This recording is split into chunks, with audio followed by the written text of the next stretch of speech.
Bible చెప్తుంది, ప్రియుడా నీ ఆత్మ వర్ధిల్లుచున్న ప్రకారం నువ్వు అన్ని విషయాల్లో మొదట ఎక్కడ వర్ధిల్లమంటున్నాడు? ఆత్మలో వర్ధిల్లు. ఆత్మలో వర్ధిల్లుచు మిగతా అన్నిట్లో వర్ధిల్లు, తప్పు లేదంటున్నాడు.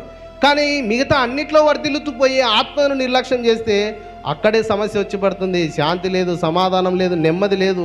ఉన్న వాటిని ఎట్లా అనుభవించాలో తెలియడం లేదు.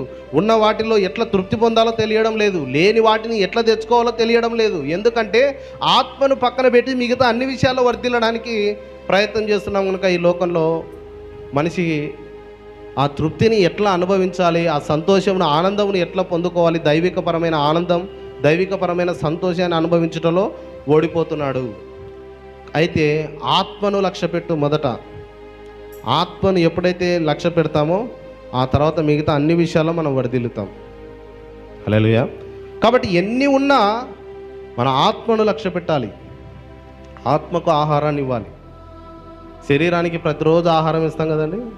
శరీరానికి ఎట్లయితే ఆహారం పెడుతున్నామో ఈరోజు ఒకటి కోరుకుంటుంది, రేపు ఒకటి కోరుకుంటుంది, ఎల్లుండి ఒకటి కోరుకుంటుంది. దానికంటే ఇంకా శ్రేష్టమైన బలమైన ఆహారాన్ని పెట్టు. డాక్టర్ చెప్తాడు, బ్లడ్ తక్కువ ఉంది, మంచి ఫ్రూట్స్ తినాలని చెప్తాడు. దానికి శరీరం బలం కొరకు, బ్లడ్ ఉత్పత్తి కొరకు పండ్లు తింటాం, ఆహారాన్ని తీసుకుంటాం, బలంగా ఉంటాం. మరి శారీరకంగా బలంగా ఉండాలని చెప్పి మనం అన్నీ తీసుకుంటున్నాం. ఇది మంచిదే. కానీ ఆత్మకు ఆహారం ఏంటి?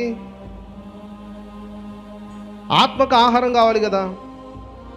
శరీరానికి ఎంత ఆహారం పెట్టినా అది కోరుకుంటూ వెళ్తూనే ఉంటుంది. ఆత్మలో మనం వర్ధిల్లాలని చెప్పి బైబిల్ సెలవిస్తుంది.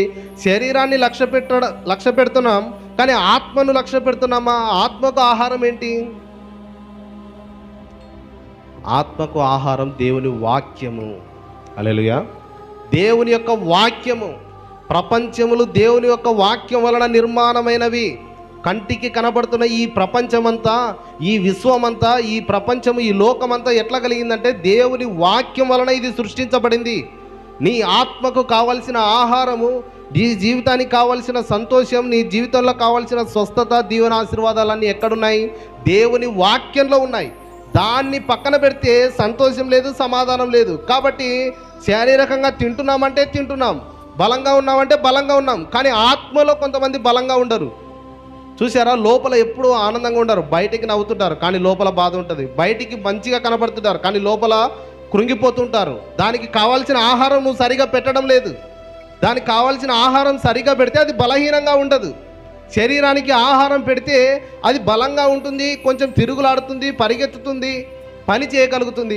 మరి ఆత్మకు ఆహారం పెట్టగలిగినప్పుడే అది నిలబడగలుగుతుంది, ధైర్యంగా ఉండగలుగుతుంది. ఎలాంటి సమస్యనైనా శ్రమనైనా ఎదుర్కొనే శక్తి ఎప్పుడు ఆత్మకు కలుగుతుందంటే దేవుని యొక్క వాక్యము విన్నప్పుడు, ఆ వాక్యాన్ని నిదానించి గమనించినప్పుడు, ఆ ఆత్మకు ఆహారము దేవుని యొక్క వాక్యము. ఆ వాక్యాన్ని అందించినప్పుడు జీవితంలో ఏ శ్రమనైనా, ఏ ఇరుకునైనా లేచి అది ధైర్యంగా ఎదుర్కొనగలదు.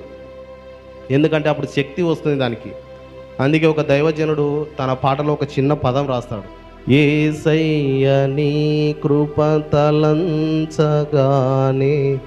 నా శ్రమలుగా అనిపించలేదే. యేసయ్య నీ కృప తలంచగానే నా శ్రమలుగా అనిపించలేదే. యేసన్న గారు పాడిన పాట.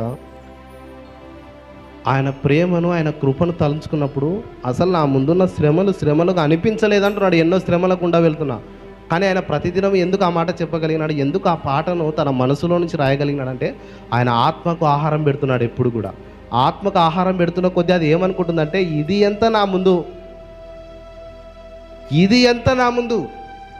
గొలియాతును చూసి ఇశ్రాయేలు దేశమే పారిపోతుంటే దావీదు ఒక్కడొచ్చి ఎదురు నిలబడి ఏమంటున్నాడు? సున్నతి లేని ఈ ఫిలిష్తీయుడు ఎంత నాకు అంటున్నాడు. మరి దేశమే ఊరే భయపడి వెనకలికి పోతుంటే గొలియాతును చూసి దావీదు మాత్రం ఏమంటున్నాడు? సున్నతి లేని ఈ ఫిలిష్తీయుడు ఎంతటి వాడంటే దావీదు ఎప్పుడు ఆత్మకు ఆహారం పెట్టినాడు. ఏం ఆహారం? గొలియాతు కనపడతలేడు. నా దేవుడు ఎంత గొప్పవాడు ఈ గొలియాతు కంటే అని చెప్పి అతడు ఆ దృష్టితో చూశాడు. కానీ మిగతా వాళ్ళందరూ ఏం చూశారు? గొలియాతు ఎంత పెద్దగా ఉన్నాడు, ఈ సమస్య ఎంత పెద్దగా ఉంది, వాడు ఎంత బలంగా ఉన్నాడు, మనం ఎంత చిన్న చీమలకు ఉన్నాం వాని ముందు అని వీళ్ళు భయపడి వెనకలికి పారిపోయారు. కానీ దావీదు మాత్రం చిన్న బాలుడైనా సరే సున్నతి లేని ఈ ఫిలిష్తీయుడు ఎంతటి వాడు, వీనికి భయపడుతున్నారా, ఈరోజు కాకులకు గద్దలకు వీనికి ఆహారం వేస్తానని చెప్పి ఆ పెద్ద సమస్యనే ఓడించగలిగాడు. ఎట్లా ఓడించగలిగాడంటే ఆత్మకు ఆహారం, శరీరానికి ఆహారం మాత్రమే కాదు, ఆత్మకు ఆహారం పెట్టేవాడు. ఎప్పుడు కీర్తనలు పాడేవాడు. యెహోవా నా కాపరి, నాకు లేమి కలగదు, పచ్చిక గల చోట్ల ఆయన నన్ను పరుండ చేయుచున్నాడు, శాంతికరమైన జలముల యొద్ద నన్ను నడిపించుచున్నాడు అని చెప్పి ఎప్పుడు ధ్యానించుకునేవాడు. వాక్యమును నెమరు వేసుకునేవాడు, వాక్యమును వినేవాడు, పరిశుద్ధుడైన దేవుని గణపరిచేవాడు, పరిశుద్ధుడైన దేవుని యొక్క వాక్యాన్ని స్వరానికి లక్ష్య పెట్టేవాడు దావీదు. అందుకే అతని ముందు వచ్చిన సమస్య పెద్దగా కనబడడం లేదు. ప్రియ దేవుని బిడ్డలారా, మీ ముందున్న సవాళ్ళను సమస్యలు ఉన్నాయంటే ఉన్నాయి. వాటిని ఎట్లా జయించగలుగుతావు? రక్తహీనత ఉంది, దాన్ని ఎట్లా జయించగలుగుతావు? ఫ్రూట్స్ తిను. జీవితంలో సమస్యలు ఉన్నావు, దాన్ని ఎట్లా జయించగలుగుతావు? ఇది వదిలిపెడతలేదు, ఆడపోయి ఒక అంతరం వేయించుకొచ్చుకుందాం, ఆడపోయి ఒక అంతరం వేయించుకొచ్చుకుందాం. వాళ్ళు వెనకాల ఒకసారి ముందర ఒకసారి అది తిప్పి పాడేస్తే అయిపోయి మనకు అన్నీ పోతాయి. దీనికి ఆట మాట్లాడుకొని అందరూ బయలుదేరమంటే బయలుదేరుతారు. అదే చెప్తలేనా? బయటికి ముఖ్యం, కానీ ఆత్మని ఎవరు లక్ష్య పెట్టరు. ఆత్మ బలహీనంగా ఉన్నప్పుడు వాక్యం అందించాలి. దానికి వాక్యమును అందించకుండా, వాక్యం వినకుండా, వాక్యంలో శక్తిని గ్రహించకుండా మిగతా వాటన్నిటికీ ప్రాముఖ్యతనిచ్చుకుంటూ పోతే విజయం ఎక్కడి నుంచి వస్తుంది? అది ఒక నెల పనిచేసింది, ఇంకొక నెల ఇంకొక పెద్ద అంతరం వేపియాలి. ఆయన చెప్తాడు, ఇంకా ఎక్కడికెక్కడికో తీసుకెళ్తాడు, అన్ని కార్యక్రమాలన్నీ చెప్తాడు. కాదమ్మా నువ్వు ఇట్లా చేయాలా, పొద్దుగాల లేచి రావాలా 4 గంటలకి, దానికి ఇట్లా చేయాలని ఇష్టం ఉంది, దాన్ని ఇట్లా పాటించాలంటే దాన్ని పాటించడానికి పొద్దున్నే లేస్తాం. కానీ ఆరాధనకు పొద్దున్నే లేమంటే ఎవరు లేరు.